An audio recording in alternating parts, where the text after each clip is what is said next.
Trying to give you an arty intro there, Mr. H. Got to talk to you. Yeah. Hello, mate. As you know, I've been to Germany. I've been away recently, and what we ended up listening to was this little band in the street. It just come and set up outside this pub, cross road, where there was this little area, and it was playing away, you know, to patrons of this pub while they had a meal. And what it made me think was, back home that just wouldn't happen. You know, there'd have to be somebody there with an high-vis jacket on, marshalling, and somebody would turn around and say, "Hang on, you've got your seat over a fire hydrant here." And it got me thinking: have we been duped all these years, sir, with these health and safety regs, or are they European, or are they actually homegrown? I think they're homegrown, personally, sir. I think we've got little people in offices somewhere, and they're just left for run riot. Well, this kind of work kind of keeps people in work. Yeah. The more things you can think of, you know what I mean? Oh, we'll make that. They're justifying their own jobs, but they make daft fucking rules. You know what I mean? Like that band would probably need public liability insurance and all this fucking. Supposing somebody trips over a speaker and it mashes the kid's head in, you know. Yeah. Well, basically, it's keeping people in work, isn't it? Bureaucracy. Yeah.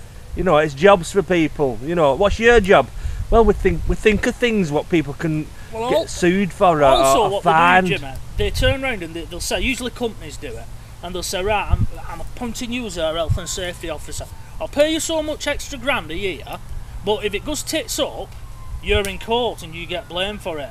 So what that health and safety person thinks is, right, I'm going to say no to everything because I don't want to get dragged. Yeah. Because then if company turn around and say, oh, you're just being over the top, we'll do it. If it does come on top, the people just turn around afterwards who do that job, the health and safety, and just say, well, I advised them not to do it. Yeah, and they went against me advice, so I'm absolved of it. And that's what happens, Jimmy. But, you know, it's all that thing about Europe, innit? Like, you can't fucking call a Cornish pasty a Cornish pasty unless it's from fucking Cornwall, or you can't fucking call a sausage a sausage. The straight banana fucking issue, and you know what I mean? Yeah, well, I found as we've travelled around, and especially in France, I mean, we went onto some beaches there, Lefrancourt beaches, which were part of Dunkirk evacuation, and we're part at West Wall afterwards for Italy's defences. And one of them bunkers, what they've actually done is covered it with broken mirror. Right. And there's no fence around it. And people are doing spazzes off it and stuff. Yeah. And you think, you know, back home, it just wouldn't be allowed that. No, fucking. So I'm led to think, really, that the health and safety thing is a British disease and not a European disease. And it might be as well, because we're a nation of fucking rogues, if we're being honest, that people are more likely to claim for anything over here. You know what I mean? Perhaps the American lead, I believe. Perhaps the Europeans are slightly more honest in the fact, but we know.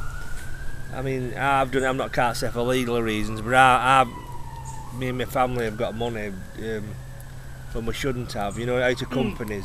But and I think it's a British mentality. You know what I mean? You have all these people setting up whiplash claims and all that carry on kind of thing, you know. And there was a time, but I think things have changed a bit. I mean, you know, if we'd been climbing on something, like, you remember days when we were kids, you could walk on building sites. They weren't fenced off. Yeah. You used to just get somebody coming round, a little security guard, once every. Well, I talk about that. Sorry for like a wanker in my book. Well, it does mention. Back when we were kids, you could fucking go on a building site, they weren't fenced off, and they'd spent all day building a wall. First thing you do is run on and push it over.